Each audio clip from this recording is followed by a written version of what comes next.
নমস্কার বন্ধুরা, আশা করি ভালো আছো, সুস্থ আছো। আজকে চলে এসেছি বিহারের ঐতিহ্যবাহী ও জনপ্রিয় একটা খাবার, সেটা হলো লিট্টি আর চোখা রেসিপি নিয়ে।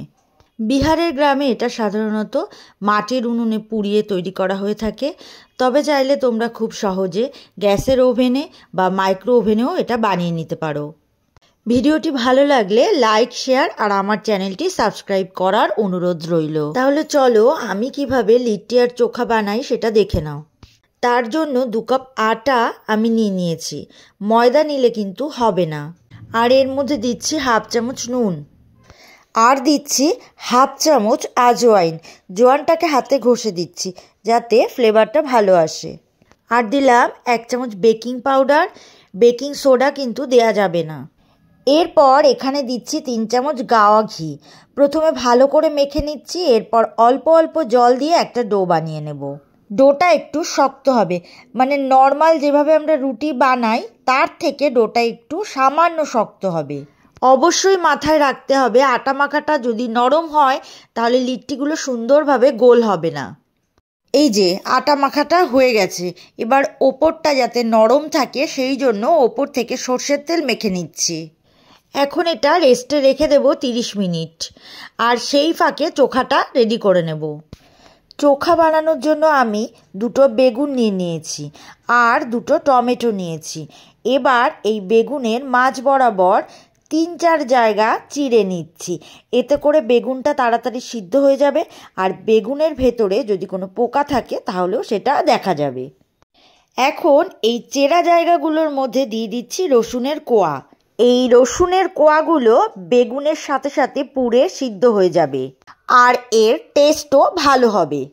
এখন বেগুন আর টমেটোর গায়ে সর্ষের তেল মেখে নিচ্ছি, এতে করে বেগুনটা পোড়ার পর খোসাগুলো সহজেই ছাড়িয়ে নেওয়া যাবে।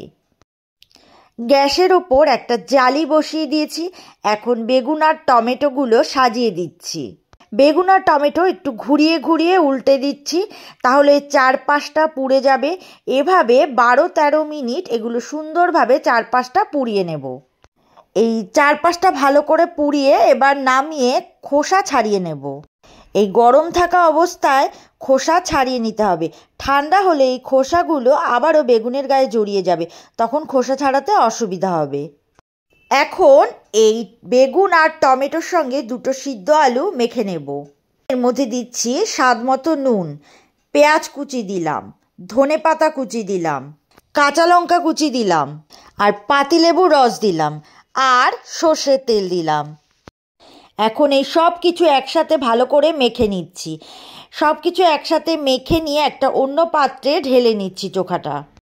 এখন আমি লিট্টির মধ্যের পুরটা রেডি করে নেব। লিট্টির ভেতরের পুরের জন্য লাগবে ছোলার ছাতু। আমি এখানে 5 চামচ ছোলার ছাতু নিয়ে নিলাম। এর মধ্যে দিয়ে দিচ্ছি হাফ চামচ কালো জিরে, হাফ চামচ আজওয়াইন দিয়ে দিচ্ছি, 1 চামচ ঘি দিচ্ছি, 1 চামচ রেড চিলি সস দিয়ে দিলাম। তোমরা এখানে আমের আচারও দিয়ে দিতে পারো। দিচ্ছি পেঁয়াজ কুচি, রসুন কুচি দিয়ে দিলাম, গ্রেট করে রাখা আদা দিয়ে দিলাম, ধনেপাতা কুচি দিয়ে দিলাম, কাঁচা লঙ্কা কুচি দিয়ে দিলাম, আর স্বাদ মতো নুন দিলাম।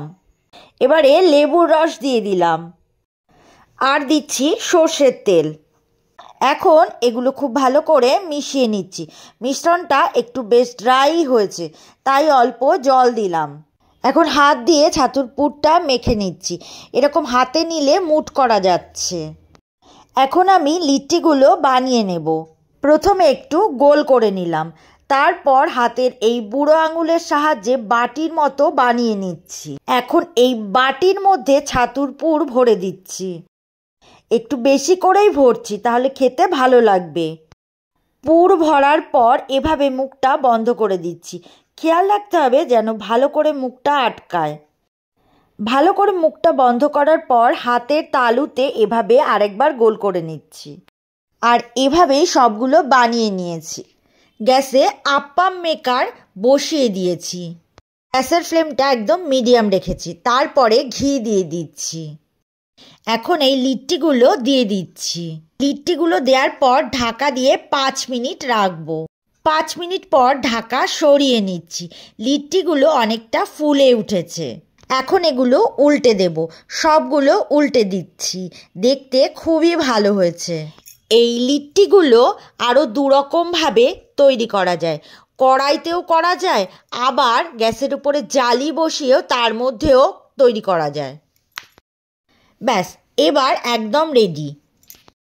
খাওয়ার সময় এগুলোর ওপর থেকে একটু ঘি ছড়িয়ে দিলে এর টেস্ট আরও ভালো হয়। আশা করছি আমার এই রেসিপিটি সবার খুব ভালো লাগবে। এতক্ষণ আমার সাথে থাকার জন্য অনেক ধন্যবাদ।